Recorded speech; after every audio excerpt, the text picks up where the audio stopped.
आज बहुत खुश था। वो खुशी से इधर उधर उड़ रहा था। उड़ते उड़ते वो नदी पर बैठे अपने दोस्तों के पास आ जाता है। दोस्तों, आज मेरी नानो आ रही है। अच्छा, तो इसमें इतना खुश होने की क्या बात है? टीलू, तुम्हारी नानो तुम्हारे लिए क्या लेकर आ रही है? दोस्तों, मेरी नानो मेरे लिए कैमरे वाला ड्रोन लेकर आ रही है। क्या कैमरे वाला ड्रोन? वो क्या होता है?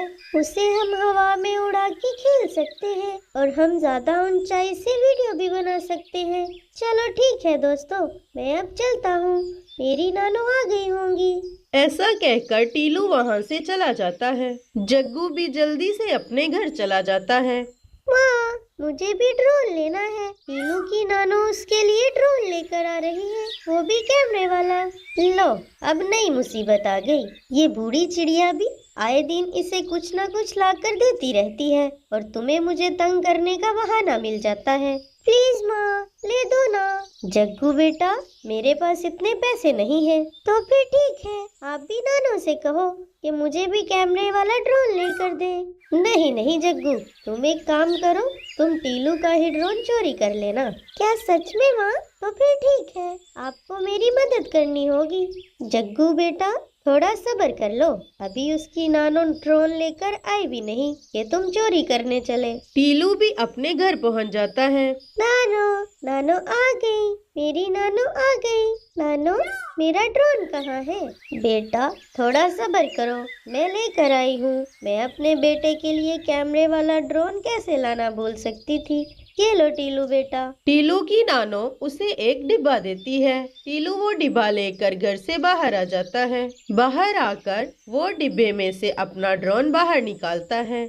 एक अलग बॉक्स में उसका रिमोट भी पड़ा था और साथ में एक पेपर भी था जिस पर ड्रोन उड़ाने की इंस्ट्रक्शंस लिखी थी।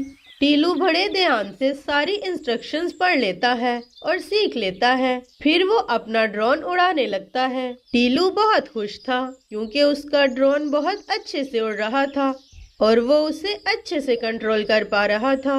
हवा में कोई चीज उड़ता देखकर टीलू के दोनों दोस्त जग्गू और मुनमुन भी आ जाते हैं। वाह वाह, ये तो बहुत अच्छे से उड़ रहा है, बिल्कुल हमारी तरह, जैसे कोई पक्षी हो। हाँ दोस्त, इसे इंसानों ने बनाया है। इसमें कुछ प्लास्टिक यूज हुई है और कुछ मेटल। इसको बहुत सावधानी से उड़ाते हैं वरना ये लग जाता है, क्योंकि इसके पंख ब्लेड की तरह बहुत तेज होते हैं। फिर टीलू अपने ड्रोन से कुछ पिक्स बनाता है। अरे टीलू बेटा, अब बस भी करो, घर में आ जाओ, आके नाश्ता कर लो। टीलू, क्या तुम थोड़ी देर अपना ड्रोन मुझे दे सकते हो? नहीं नहीं, मैं अपना खिलौना किसी को नहीं दूंगा।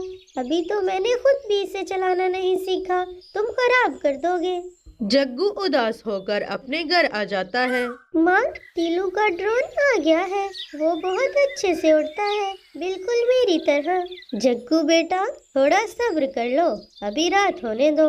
माँ, पता नहीं कब रात होगी और कब मैं टीलू का ड्रोन चुराऊंगा। जग्गू बहुत बेचैनी से रात का इंतजार करने लगता है। वो बाहर आकर अपने घर के बाहर बैठ जाता है। टीलू, क्या तुम अपनी नानो को झरने पर नहीं ले जाओगे? अरे हाँ माँ, झरने पर तो मुझे भी जाना है, कई दिन हो गए मैं नहीं गई। रुके नानो, मैं अपना ड्रोन डिब्बे में डाल लूं, फिर हम सब झरने पर चलते हैं। वो अपना ड्रोन डिब्बे में पैक करके रख देता है और वो सारे झरने की तरफ निकल पड़ते हैं। रास्ते में उन्हें घर के बाहर बैठा जग्गू दिखाई देता है। टीलू, तुम कहाँ जा रहे हो? जग्गू, हम झरने पर जा रहे हैं। टीलू दूर से ही जग्गू को जवाब देता है। अरे वाह, ये अच्छा है, मुझे रात का इंतजार भी नहीं करना पड़ा। जग्गू जल्दी से उड़कर लाड़ो के घर के पास आ जाता है। जैसे ही वो अंदर जाता है, उसे टीलू का ड्रोन सामने पड़ा नजर आ जाता है। वो जल्दी से डिब्बा खोलकर ड्रोन और उसका रिमोट निकाल लेता है और जल्दी से वहाँ से भाग जाता है। वो अपने घर आ जाता है। माँ, माँ, इधर आओ, देखो ना, मैं टीलू का ड्रोन चुरा लाया हूँ। जग्गू, ये तुमने कैसे किया? क्या घर में कोई भी नहीं था? नहीं नहीं माँ, वो सब तो झरने पर गए थे। चलो ठीक है, अब खुश हो जाए मेरा बेटा। हाँ माँ, मैं बहुत खुश हूँ। लेकिन जग्गू बेटा, इसे यहाँ मत उड़ाना, वरना सबको शक हो जाएगा कि टीलू का ड्रोन तुमने चुराया है। हाँ हाँ माँ, मैं यहाँ नहीं उड़ाऊंगा, मैं वीराने में जा रहा हूँ। जग्गू समय न गवाते हुए पहाड़ों पर चला जाता है। बिना इंस्ट्रक्शंस पढ़े वो ड्रोन को उड़ाने की कोशिश करता है। एक बार तो ड्रोन सीधा उड़ जाता है। वो उसकी स्पीड तेज करने के लिए लेफ्ट बटन दबा देता है। लेफ्ट बटन दबाते ही ड्रोन टेढ़ा हो जाता है और सीधा आकर जग्गू के पंख से टकरा जाता है। उसके हाथ से रिमोट छूट जाता है और जग्गू के पंख से तेज खून बहने लगता है। वो रोने लगता है। ड्रोन अभी भी चल रहा था। धीरे धीरे जग्गू की नजरों से दूर हो जाता है। माँ, वो देखो मेरा ड्रोन, ये मेरा ड्रोन कौन उड़ा रहा है? टीलू जल्दी से अपनी माँ को साथ लेकर ड्रोन की दिशा में निकल पड़ता है। जैसे ही दोनों उस जगह पर पहुँचते हैं, देखते हैं तो क्या, रिमोट जमीन पर गिरा पड़ा था और जग्गू एक तरफ घायल पड़ा था। उसके पंख से खून बह रहा था और वो बेहोश हो गया था। टीलू जल्दी से रिमोट पकड़कर ड्रोन को लैंड कराता है। माँ, जग्गू मेरा ड्रोन चुरा लाया था, लेकिन इसे उड़ाना नहीं आया, इसलिए ये घायल हो गया है। टीलू बेटा, हमें जग्गू को बचाना होगा। हाँ माँ, चले, हम इसे डॉक्टर तोती पास ले जाते हैं। लाड़ो जग्गू को अपनी कमर पर बिठा लेती है। दोनों माँ बेटा जल्दी से डॉक्टर तोती के पास आ जाते हैं। लाड़ो, चिंता की कोई बात नहीं, मैंने पट्टी कर दी है और दवा भी दे दी है, इसे थोड़ी ही देर में होश आ जाएगी। सुंदरी कबूतरी जल्दी से उड़कर रीमा के पास आ जाती है। रीमा, जल्दी चलो, तुम्हारा जग्गू घायल हो गया है, ड्रोन उसके पंख पे लगा है।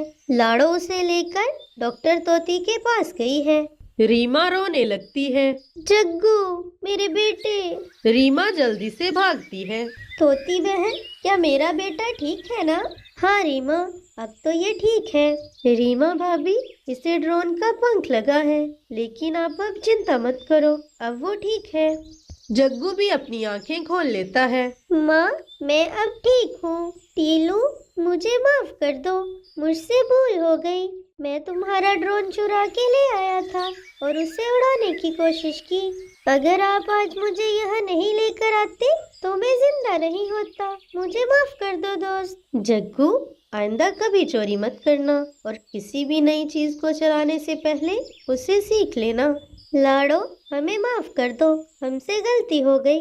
जग्गू, अब तुम जल्दी से ठीक हो जाओ और फिर मैं तुम्हें अच्छे से ड्रोन चलाना सिखा दूंगा। दोनों दोस्त हंसने लग जाते।